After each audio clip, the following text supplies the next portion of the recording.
Mirëmëngjes.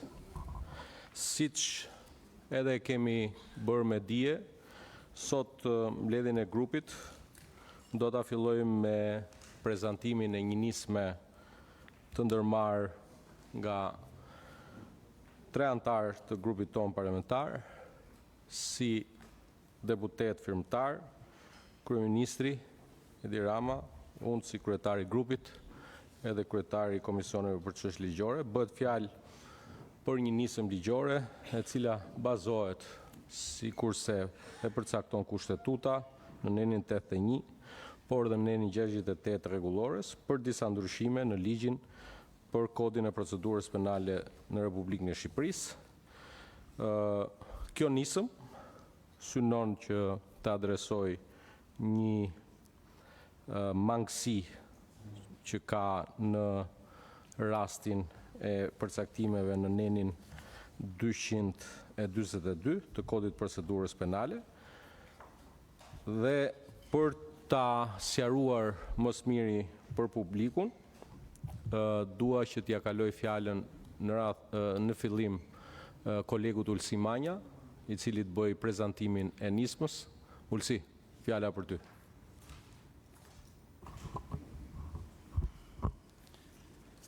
Mirëmëngjes, nderuar koleg. Unë do ta prezantoj nismën, siç e tha edhe kryetari i grupit, si deputet propozues, së bashku edhe me kryeministrin dhe kryetarin e grupit parlamentar. Sot në këtë nisëm të tre së bashku jemi në rolin e deputetëve propozues të një nisme që unë do ta konsideroja normale në veprimtarinë e një parlamenti dhe të një deputetit Kuvendit Shqipërisë. Është një nisëm që synon të plotësoj një boshllëk ligjor në nenin 242 fraksion 2, pra paragrafi 2 të kodit të procedurës penale, por përpara se sa të sqaroj se cili është qëllimi i këtij propozimi, kuadri normativ, ligjor, natyra juridike e ndryshimit propozuar dhe argumentimi kushtetues dhe hierarkinë e normave në propozimin që ne bëjmë, më lejoni të bëj prezantimin e nismës. Çfarë propozojmë konkretisht në nenin 242 të kodit procedurës penale? Ky nen ka të bëjë me masat ndaluese që ka kodi i procedurës penale. Dhe në pikën 1 të këtij neni sqarohet kompetenca që ka gjykata në caktimin e masave ndaluese që janë 2. Pezullimi nga detyra, që është një masë gjyqësore që garanton hetimin, dhe ndalimi i ushtrimit të një veprimtarie të caktuar që është përsëri një masë ndaluese, por që lidhet me dënimin, me vendimin përfundimtar që shqipton gjykata. Nuk jemi tek kjo e dyta, por jemi tek pezullimi nga detyra. Në pikën 2 të këtij neni thuhet masa e pezullimit nga detyra nuk shtrihet ndaj personave të zgjedhur sipas ligjit elektoral. Dhe referuar kodit zgjedhor, sipas ligjit elektoral, sot në Shqipëri zgjidhen antarët e këshillave bashkiak, kryetarët e bashkive dhe deputetët e Kuvendit të Shqipërisë. Ne propozojmë që në pikën 2, pra të shtohet rrethi i subjekteve ndaj të cilëve nuk mund të jepet si mas pezullimi i ushtrimit të funksionit, pra pezullimi nga detyra. Dhe ky rreth subjektesh shtohet me presidentin e Republikës, avokatin e popullit, kryeministrin, zëvendës kryeministrin dhe ministrat, antarët e gjykatës kushtetuese dhe kryetarin e kontrollit lartë të shtetit. Pra, nga 3 subjekte ndaj të cilëve neni 242 i kodit procedurës penale e përjashton masën e pezullimit nga detyra, i shtohen edhe 7 subjekte të tjera. Pse kemi zgjedhur këto 7 subjekte? Jemi referuar strikt Kushtetutës Republikës Shqipërisë, burimit. Këto janë institucione që burojnë drejt për së drejti nga Kushtetuta e Republikës së Shqipërisë. Dhe që përbëjnë shtyllat kryesore të shtetit të së drejtës dhe të shtetit në Republikën e Shqipërisë. Pra, janë themelet e shtetit demokratik Shqipëri. Tani cili ka qenë qëllimi i projektligjit që ne propozojmë? Qëllimi i ndërhyrjes është garantimi i funksionimit normal, të pandërprerë dhe kushtetues të institucioneve më të larta të shtetit, duke ruajtur të paprekura kompetencat e prokurisë dhe gjykatës për hetimin dhe ndjekjen penale. Ndryshimi nuk synon të kufizojë jurisdiksionin penal dhe as krijojë paprekshmëri individuale, por të vendosë një balancë ndërmjet ushtrimit funksioneve kushtetuese dhe nevojës për të garantuar rendin juridik në përputhje me nenin 7 kushtetutës që sanksionon parimin e ndarjes dhe balancimin e pushteteve në Republikën e Shqipërisë.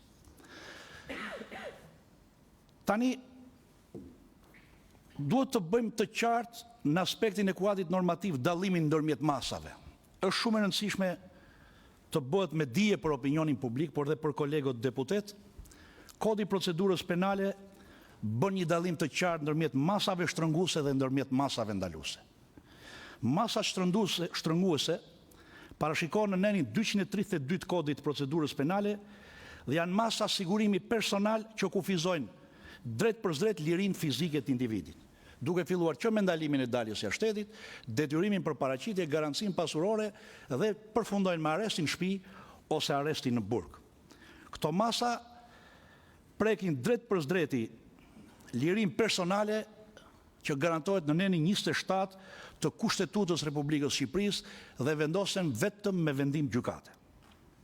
Masat ndaluese, parashikuara në nenin 240 kodit procedurës penale, kanë karakter funksional dhe konsistojnë në pezullimin e ushtrimit një detyre apo shërbimi publik. Pra, ato nuk kufizojnë lirinë fizike të individit, por ndikojnë drejt për drejti në ushtrimin e ndikimit të një funksioni kushtetues të rëndësishëm për funksionimin e shtetit. Ndryshimi që ne propozojmë në nenin 242, paragrafi 2 të kodit procedurës penale, duhet jemi të qartë. Nuk prek strukturën e masave shtrënguese. Nuk ndryshon kriterin e aplikimit të tyre nga gjykata dhe nuk cënon kompetencën e gjykatës për caktimin e tyre sipas ligjit. Pra, ndërhyrja që ne propozojmë ka natyrë procedurale dhe nuk përbën zgjerim të imunitetit kushtetues. Të jemi të qartë. Ne me këtë ndryshim nuk po synojmë të zgjerojmë imunitetin kushtetues të zyrtarëve publik apo funksionarëve kushtetues Republikën e Shqipërisë. Pra, ne nuk i prekim fare dispozitat kushtetuese që rregullojnë imunitetin e funksioneve të caktuara dhe nuk shtojmë privilegje individuale me këtë ndryshim. Absolutisht. Subjektet që ne përfshim të ky ndryshim mbeten plotësisht të hetueshme dhe të ndjekshme penalisht. Organi i akuzës e ruan të drejtën për të kryer hetime dhe për të ushtruar ndjekjen penale. Gjykata ruan kompetencën për të vendosur masa sigurimi personal në përputhje me kushtetutën dhe ligjin, por ndryshimi synon një trajtim procedurial të diferencuar për funksione të caktuara kushtetuese, në mënyrë që ushtrimi i tyre të mos pengohet në mënyrë të panevojshme, duke respektuar parimin e proporcionalitetit dhe balancën institucionale. Argumentimi kushtetues duke u nisur nga hierarkia e normave. Projektligji vjen në përputhje me nenin 4 të Kushtetutës, 18 të Kushtetutës dhe me nenin 116 të Kushtetutës së Republikës Shqipërisë, që ka të bëjë neni 4 parimi më i rëndësishëm i shtetit të së drejtës, neni 18 parimi shumë i rëndësishëm i barazisë para ligjit, neni 116 i Kushtetutës që flet për supremacinë e Kushtetutës në hierarkinë e normave në shtet, dhe neni shumë i rëndësishëm që është neni 7 i Kushtetutës që ka të bëjë me ndarjen dhe balancimin e pushteteve. Ky ndryshim që ne propozojmë nuk ndërhyn kompetencat e pushtetit gjyqësor, nuk e kufizon jurisdiksionin penal, por harmonizon ushtrimin e funksioneve kushtetuese me procesin penal. Parimi i proporcionalitetit respektohet, pasi ndërhyrja është e kufizuar, nuk heq përgjegjësinë penale, nuk pengon hetimin apo gjykimin, por vetëm rregullon mënyrën e aplikimit të një mase të caktuar ndaj funksioneve të nivelit kushtetues. sepse siç e dim, edhe siç e ka mbajtur qëndrimin e vazhdueshëm edhe Komisioni i Venecias, që i ka trajtuar gjerësisht çështjen e imuniteteve, çështjen e barazisë para ligjit, çështjen e proporcionalitetit në ndërhyrjen e pushteteve tek njëri tjetri, apo çështjen e balancës ndërmjet pushteteve, kur ka trajtuar imunitetet kushtetuese apo imunitetet procedurale, është shprehur shumë qartë që pezullimi nga detyra është një ndërhyrje e tërthort e sistemit gjyqësor në pushtetet e tjera, çka çon në një shkarkim de facto të një funksionari publik që është bartës i një funksioni kushtetues. Pra është baras me shkarkimin. Çfarë garancish ofron ndërhyrja që ne propozojmë ndaj sistemit drejtësisë? Është në harmoni të plot me të gjithë këto parime kushtetuese që unë listova, duke filluar me nenin 4, 7, 18 dhe 116 kushtetutës. Sistemin projektligji nuk e cënon fare pavarësinë e prokurisë dhe gjykatave. Hetimi penal, ndjekja penale, masat e sigurimit personal ndaj personave që kryen vepra penale në funksion apo jashtë funksionit nuk cënohen nga ky ndryshim, por edhe gjykimi penal nuk pengohet nga ky ndryshim. Organet e drejtësisë vazhdojnë të ushtrojnë kompetencat e tyre në përputhje të plot me kushtetutën edhe ligjin. E thash pak më parë sepse zgjodhëm këto funksione. Burimi, nga burojnë këto organe. Për ata që janë jurist, përdoret një term latin edhe në arsyetimet që bën gjykata kushtetuese, ratione materae. Për shkak të nënës, po ta përkthem nga latinishtja. Pra, burimore, organe burimore kushtetuese, burojnë drejt për drejt nga kushtetuta. Fillon me nenin 60 avokati i popullit, me nenin 86 presidenti i Republikës, i kushtetutës, me nenin 95 të kushtetutës Këshilli i Ministrave, dhe këtu dua të jemi qartë, nenin 95 i kushtetutës në paragrafin e parë thot, Këshilli i Ministrave përbohet nga kryeministri, zëvendës kryeministri dhe ministrat. Është marrë motamo parashikimi që bën neni 95.1 e kushtetutës. Vazhdohet me nenin 124 që është gjykata kushtetuese dhe me nenin 162 të kushtetutës që është kontrolli i lartë i shtetit. Pra këto janë shtyllat kryesore të shtetit në Shqipëri. Deputetët e Kuvendit të Shqipërisë, pra kuvendi që është bartësi i sovranitetit popullit, vazhdohet me presidentin e Republikës, simboli i unitetit kombit sipas kushtetutës, vazhdohet me avokatin e popullit që është gardiani të drejtave dhe lirive të njeriut i definuar në kushtetutë, shkohet me Këshillin e Ministrave, pra kryeministrin, zëvendës kryeministrin dhe ministrat si pushteti ekzekutiv në Shqipëri, me ato detyra dhe kompetenca që ka të përcaktuara në kushtetutë, shkohet me antarët e gjykatës kushtetuese që janë gardianët e kustetutës, janë rojtarët e kustetutës, dhe me kontrollin e lartë shtetit që i kemi besuar të auditoj llogaritë e shtetit, financat dhe llogaritë e shtetit. Këto janë institucionet, pra bartësit e këtyre institucioneve që ne kemi parashikuar të tre si deputet në nismën tonë. Në përfundim, projektligji, sipas vlerësimit tonë si propozues si nismëtar, përfaqëson një ndërhyrje të balancuar dhe të harmonizuar me Kushtetutën e Republikës së Shqipërisë, respekton frymë dhe ngërm nenet 4, 7, 18 dhe 116 të Kushtetutës së Republikës së Shqipërisë, nuk zgjeron imunitetin kushtetues, nuk cënon pavarësinë e sistemit të drejtësisë dhe nuk kufizon kompetencat e prokurisë apo të gjykatës. Ndryshimi ka natyrë tërësisht procedurale dhe synon garantimin e funksionimit normal të institucioneve kushtetuese në përputhje me parimin e shtetit të së drejtës dhe me balancën ndërmjet pushteteve. Për këto arsye, projektligji që ne paraqesim sot si nismëtar, do të kërkojmë që të futet në procedurë parlamentare për të vazhduar me shqyrtimin në komisione e më pas në seancë plenare. Kjo ishte nisma edhe qëllimi dhe arsyet që ne e propozojmë nismën. Shumë faleminderit. Faleminderit, Ulësit. Do doja të shtoja edhe një fakt tjetër që jemi në kushtet që gjykata kushtetuese nuk arriti të merrte një vendim për rastin konkret, prandaj i kërkohet legislativit që të ndërhyjë në këtë rast me nismën e 3 deputetëve. Mloni t'jap fjalën kryetarit të Partisë Socialiste, kryeministrit Edi Rama. Faleminderit. Ulësiu bëri paraqitjen në terma strikt juridik. Unë duhet bëj anën tjetër të medaljes në terma logjik dhe politik. U tha këtu nga Taulanti edhe nga Ulësiu, mos gabohem, po edhe kam dëgjuar nga të tjerë që ka një boshllëk. Unë mendoj që boshllëku është në trut e atyre që nuk i dhanë drejtim bazuar në frymën e kushtetutës dhe bazuar në modelin demokratik të ndarjes pushteteve, jo në të gjithë Europën, por në të gjithë planetin.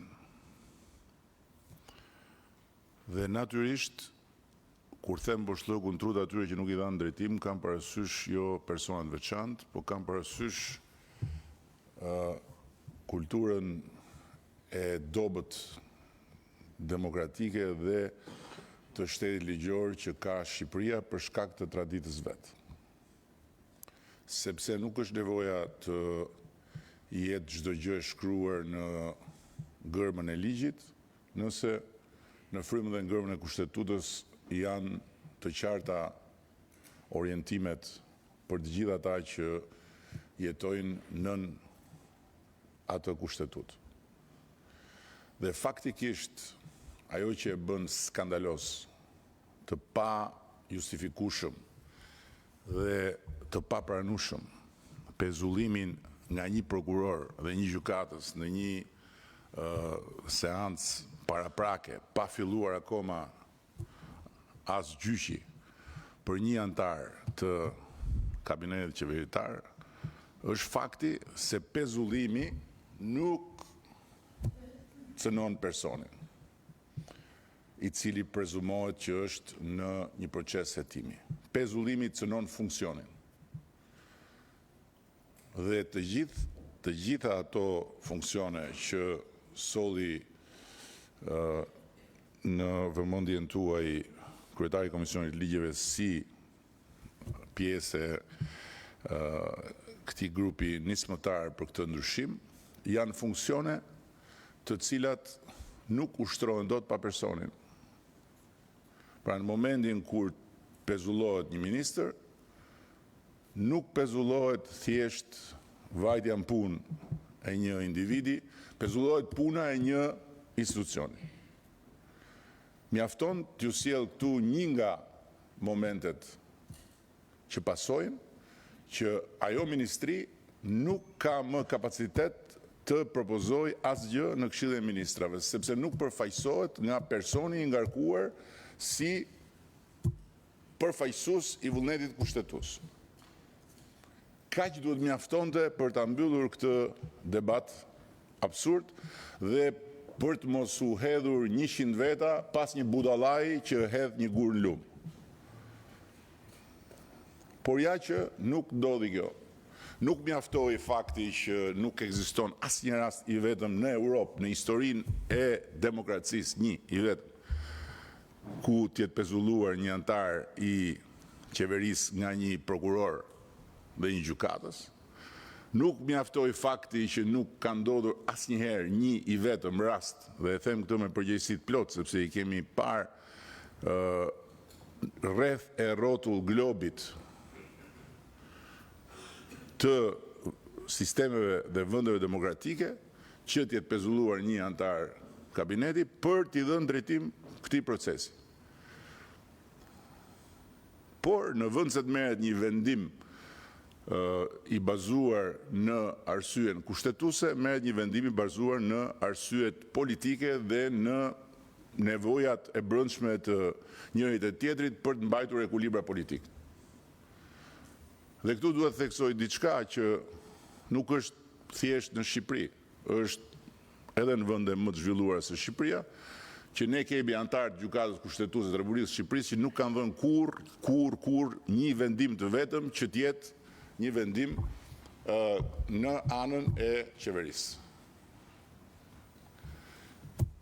Tani, vim tek mosvendimi. Çfarë bën mosvendimi? Mosvendimi bën që çdo njëra nga ato figura që u përmendën në relacion të jetë vulnerabël ndaj pezullimit. Dhe nga ana tjetër që kufiri ndarës midis pushteteve të jetë si ato gardet me një vrim ku hyn e dalin qend dhe mint. Këtë bën kjo. Dhe ne këtë nuk mund ta lejojmë. Shumë e thjeshtë. Dhe kjo nuk ka lidhje fare me asnjë cënim të drejtave që jep pushtetit gjyqësor pavarësia që i kemi dhënë ne me vullnetin ton të lirë dhe të pa diskutueshëm pas 100 vjetësh. Dhe që patjetër vazhdojmë ta garantojmë ne dhe do vazhdojmë ta garantojmë deri kur të bëhet një pavarësi e pakthyeshme nga askush. Dhe vendosja e këtij kufiri është shumë e rëndësishme për të përcaktuar edhe një ndarje tjetër që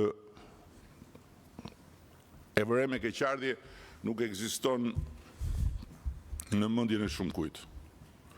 Po pse vetëm pushteti gjyqësor është i pavarur në Shqipëri? Të tjerët janë gjithë të varur nga pushteti gjyqësor? Jo, kushtetuta e thot ndryshe. Kushtetuta thot ka 3 pushtete të pavarura.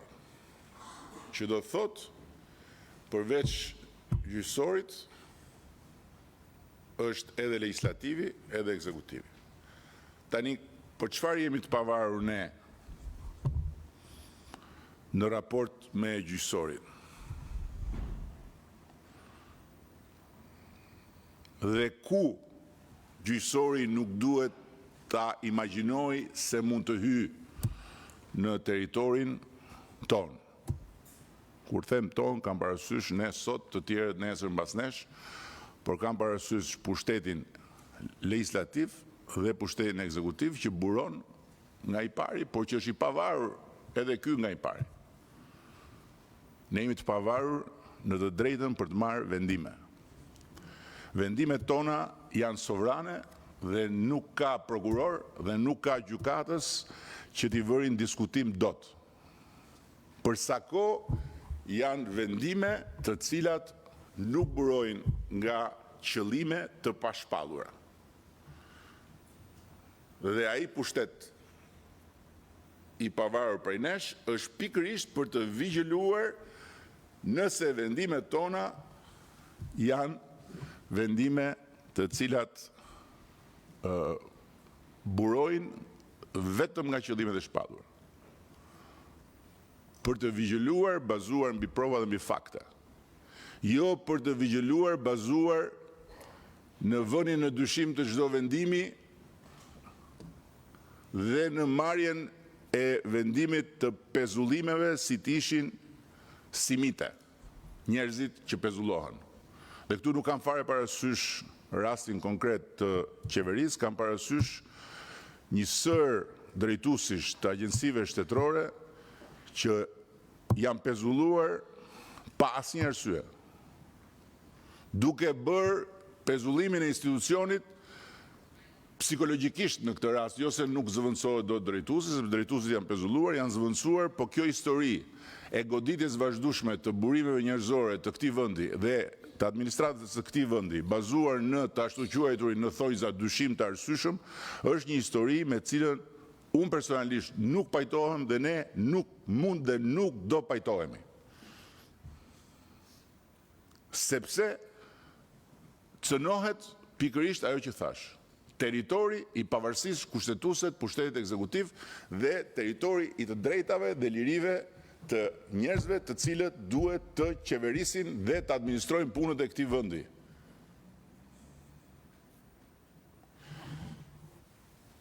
Thënë të gjitha këto, kjo nisëm thjesht dhe vetëm adreson boshllëkun mendor të shoqërisë son po doni, që lidhet me faktin se për shkak se fryma e kushtetutës dhe orientimet themelore të kushtetutës nuk mjaftojnë, praktikat e të gjitha vendeve të cilave ne u ngjajmë apo përpiqemi të ngjajmë dhe më shumë nuk mjaftojnë, atëherë duhet bërë neni me të gjitha përcaktimet funksion për funksion. Në mënyrë që mos ketë më mundësi interpretimesh në boshllëk. Kjo është arsyeja pse ne e bëjmë të nenë këtë ndryshim.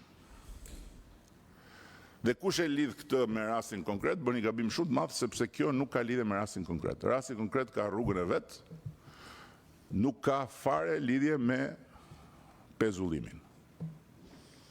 Por pezullimi është i papranueshëm. Dhe për këtë arsye, siç e kam shpjeguar në takimin e mëparshëm, ne do merremi me pezullimin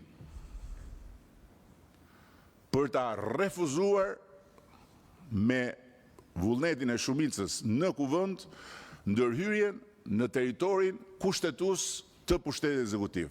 Askush nuk duhet mendoj se ka në dorë dhe gurin dhe arrën për ta goditur këtë shumicë qeverisëse. Kush e mendon kështu e mendon shumë gabim. Ashtu sikundër, askush nuk duhet ta mendoj se kjo masë apo të tjera masa që ne do të marrim në vijim kanë të bëjnë me ndonjë lëkundje të vullnetit ton për të mbështetur pa rezervë pavarësinë e sistemit drejtësisë. Jo. Ne duam një drejtësi të pavarur, fatmirësisht e kemi sot aq të pavarur sa që një prokuror në një rreth lëshon 33 masa arresti dhe harron të arrestojë vetën e vet. Se përveç personit prokurorit që ka lëshuar 33 masa arresti, nuk ka mbetur askush pa u arrestuar. Pa filluar gjyqja akoma, arbitraritet total. Dhe fatmirësisht nuk jam unë që i them këto, unë jam thjesht një zë, pasi këto thuen dhe stërthuen nga Këshilli i Europës, nga Komiteti për parandalimin e torturës në Këshillin e Europës, nga raportet e Këshillit të Europës, ku Shqipëria për faqen më të zezë të gjitha atyre që ja kanë vënë këtë njoll, renditet në fund fare të vendeve jo të Bashkimit Evropian, po të gjithë kontinentit evropian, rrot më rrot me Rusin për paraburgim pa gjyq të njerëzve si të ishin mish për top. 58% e njerëzve që sot janë mbrapa hekurave janë të paraburgosur. Imagjinoni sa të pafajshëm ka aty ndërta. Sigur dhe një prej tyre të jetë i pafajshëm, ky është një problem. Por besoj që probabiliteti është shumë më i lartë se kaq. Futen në paraburgim dhe harrohen brenda. Kjo nuk është diçka me cilën ne mund të pajtohemi dhe ne nuk do të pajtohemi.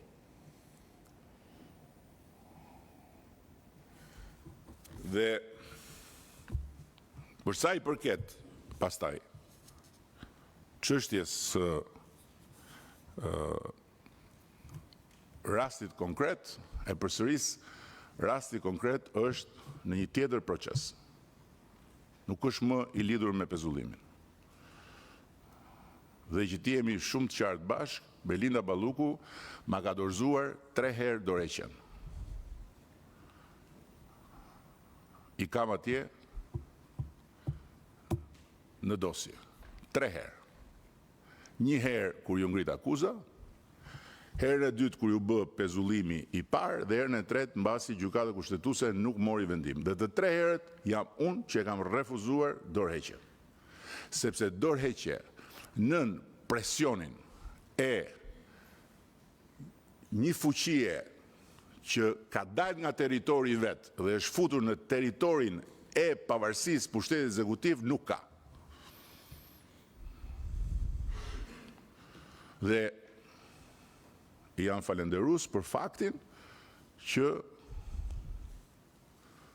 nuk ka persistuar, po ka vazhduar ta marrë gjitha të balt mbi fytyrë, sepse unë nuk e pranoj dorëheqjen deri kur të plotësohen kushtet.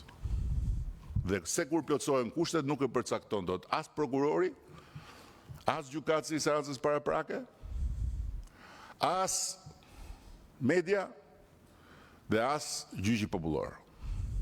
Sepse nëse do të hynim në këtë logjik, atëherë do t'i hapnim rrugë një historie që do të dëmtonte seriozisht kapacitetin e pushtetit ekzekutiv për të qeverisur. Kujt më tregon Gjermaninë apo më tregon Danimarkën, i them këtë. Jemi në kushte tërësisht të ndryshme. Në Shqipëri jemi në një fazë revolucionare, transformuese, rrënjësisht përmbysje të një sistemi të kalbur, të një historie ku tradita ka qenë dhe mbetet problemi më i madh për të ndërtuar një sistem gjyqësor demokratik, sepse është një traditë që shkon në të kundërtën e lirisë dhe natyrisht jemi në kushtet kur duke i dhënë pavarësinë e plot pushtetit gjyqësor, duke ngritur struktura speciale për të luftuar ne që jemi ata të cilët duhet të qeverisim në të njëjtën kohë, është shumë e rëndësishme që të jemi të vëmendshëm për të ruajtur pikërisht balancën që në mënyrë të përsëritur rrezikon të prishet nga aventurizmi i një prokurori këtu, i një gjykatësi atje. Kjo nuk mund ndodhi.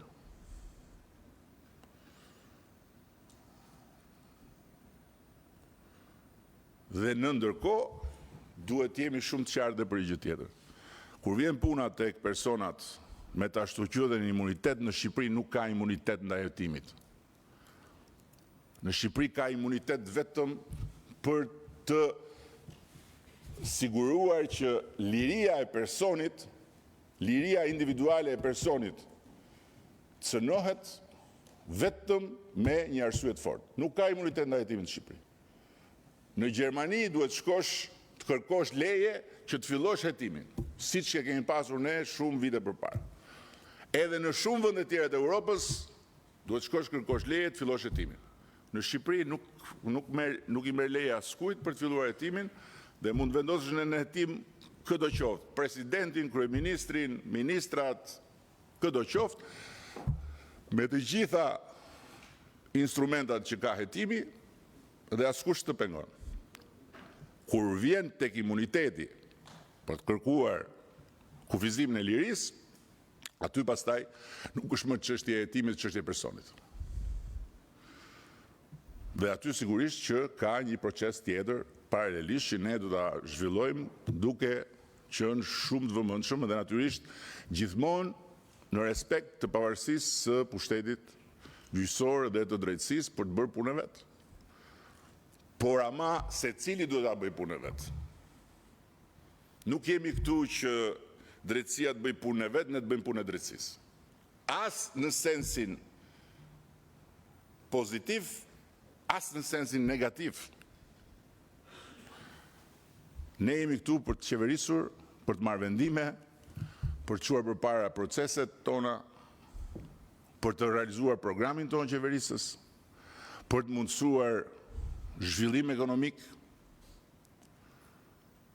Dhe natyrisht që unë jam shumë i ndjeshëm kur shoh që dhe vetë zhvillimi ekonomik vihet në pikpyetje nga tkurrja për shkak të presionit të madh. Të bësh 40 kontrolle banesash ditën e vitit të ri, do të thotë që të mos kesh asnjë ide për efektin psikologjik mbi shoqërinë, e cila është e gjitha e mbyllur nëpër shtëpia me familjet e veta dhe në televizor o do shikoj këngë dhe valle se është vit i ri, është dita e vitit të ri, o do shikoj se si shkohet nëpër banesat e gjithë dyqas për çështje të para 5 vjetëve. Këto janë gjëra të cilat janë eksese revolucionare në një kohë revolucionare. Kohë revolucionare e kemi stimuluar vetë, s'kam asnjë pendes për këtë, e bëjmë të diskutim edhe kur nuk ka kamera, edhe e di shumë mirë që shumë prej jush si shumë të tjerë janë të zhgënjur, unë jo. 100 herë të kthehesha, 100 herë do bëja të njëjtën gjë dhe e them këtë siç e them jashtë kamerave. Sepse nëse s'do e bënim këtë dhe nëse s'do ta vazhdojmë këtë përpjekje, nuk do ketë kur drejtësi të pavarur në Shqipëri edhe një gjenerat tjetër. Kjo është rruga me të gjitha dhimbjet dhe me të gjitha problemet e veta dhe ne duhet të bëjmë çmos të ruajmë balancën. Sepse po e rëndësishme sa përpjekja për drejtësinë e pavarur është dhe përpjekja për një administratë publike të mbrojtur dhe eficiente. Punojësit e administratës nuk janë mish për top të askujt. Punojësit e administratës nuk janë shënjestra për të mbushur prokurorët CV-n e tyre që të paraqiten nesër si kandidat të ardhshëm për prokurorinë speciale. Është bërë e patolerueshme ajo që ndodh në prokuroritë e rrethave, me fletët e arresteve që shpërndahen si të ishin ftesa për dasëm. Një punojës e administratës model që ka 5 vjetë që lufton me kancerin, që është me një fëmijë 2 muajsh, nuk mund të arrestohet pa pasur asnjë lidhje fare vetëm sepse institucioni prezumohet se ka një lidhje me temën. Çfarë janë këto? Ku jemi ne këtu? Dhe një gjë shumë e saktë dhe shumë interesante që e kam dëgjuar nga grupi i punës që po punon me Ministrinë e Drejtësisë së Italisë dhe të Francës për reflektimin mbi shumë nga këto çështje që kanë bëjnë me lirinë, ishte ndërhyrja në diskutim e një profesore të drejtës penale franceze që punon me ne, e cila pasi mori pjesë në disa diskutime na tha një gjë që është për ta mbajtur vath në vesh gjithë. Në shkrimin e kodit penal, demokracitë udhëhiqen nga liria, diktaturat udhëhiqen nga heqja e lirisë.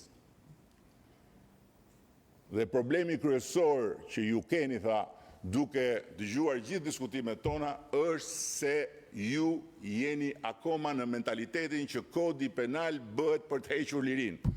Kodi penal nuk bëhet për të hequr lirinë, kodi penal bëhet për të garantuar lirinë. Që do thotë që heqja e lirisë është ekstremi i domosdoshëm për të ruajtur balancat e shoqërisë, por nuk udhëhiqet shoqëria nga si t'ja heqim lirinë njerëzve për çdo gjë, dhe në çdo rast dhe kudo ku na jepet mundësia. Këto janë tema të mëdha të cilat ne do duhet t'i përballim sepse janë të pashmangshme në një proces kur ne kemi vetëm 35 vjet që jemi të lirë dhe s'kemi asnjë vit akoma që jemi në një sistem demokratik të konsoliduar me një shtet të drejtës që i garanton të gjitha këto dhe që s'ka nevojë fare as t'i bëjmë debat, dhe me një sistem drejtësie të pavarur prej vetëm 10 vitesh në letër dhe prej vetëm 5 vitesh në realitet. Tradita jonë është e tmerrshme. Tradita jonë është armiku ynë më i madh i të gjithëve ne, shqiptarëve. Filja jonë e brendshme për gjak, për të parë tjetrin me këmbë të lartë dhe me kokën poshtë, vjen nga e kaluara dhe është një problem themelor për të ardhmen tonë. Dhe këtë ne do ta mbajmë parasysh.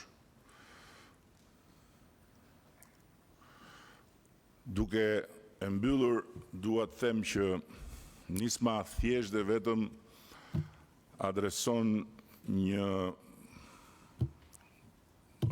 juristët e quajnë boshllëk, unë them një problem që nuk duhet shfaqet më, ose duhet i shkoj më në mend askujt që me fuqinë e prokurorit edhe me verbrinë e gjykatësit që i shkon prokurorit nga mbrapa pa arsyetuar të marrë peng një funksion kushtetues.